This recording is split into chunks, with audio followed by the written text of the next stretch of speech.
Hello, this is a pair of Fisher Model 80AZ amplifiers.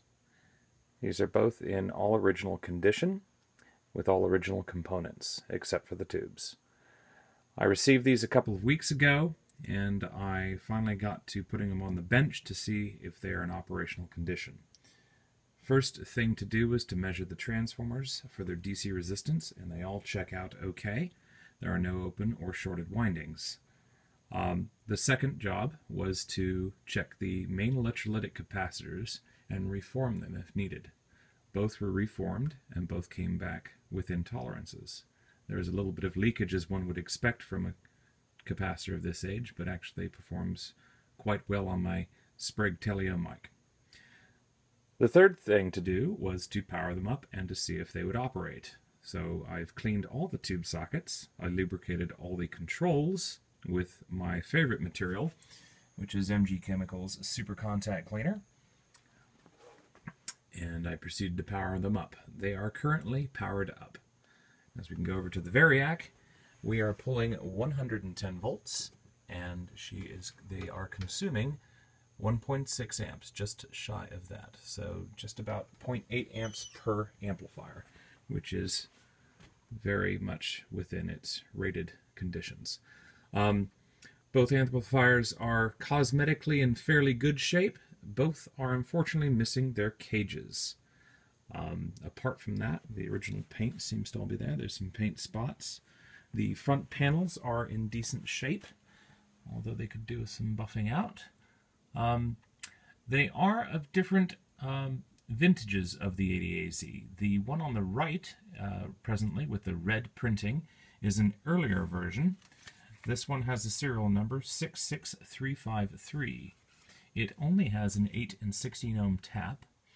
The other difference between that and the one on the left, that is serial number 115007. So sometime after the first one, the second one was produced on the left. And it has a 4, 8, and 16 ohm tap.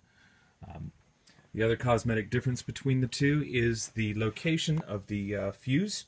The fuse on the earlier amplifier is below the power cord with the amplifier upright, and the one on the right, which is the later serial number, has the fuse receptacle above the power cord.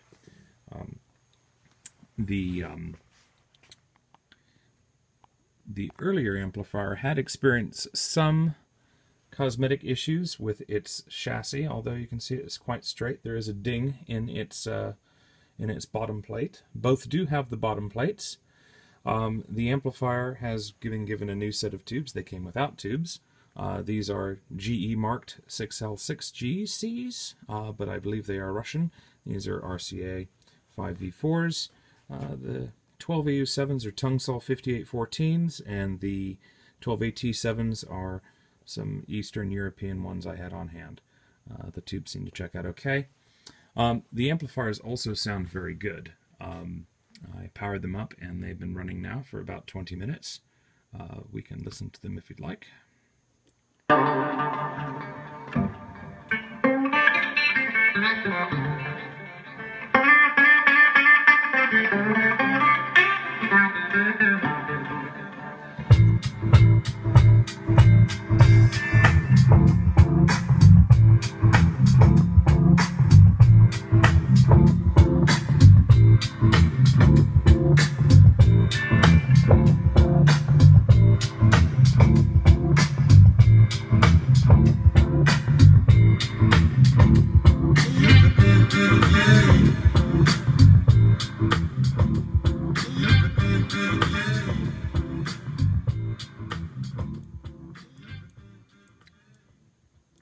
So there you have it. You have a pair of nice sounding, all original condition in terms of components and everything else, except for the tubes, pair of Fisher 80AZ amplifiers. Thank you for watching.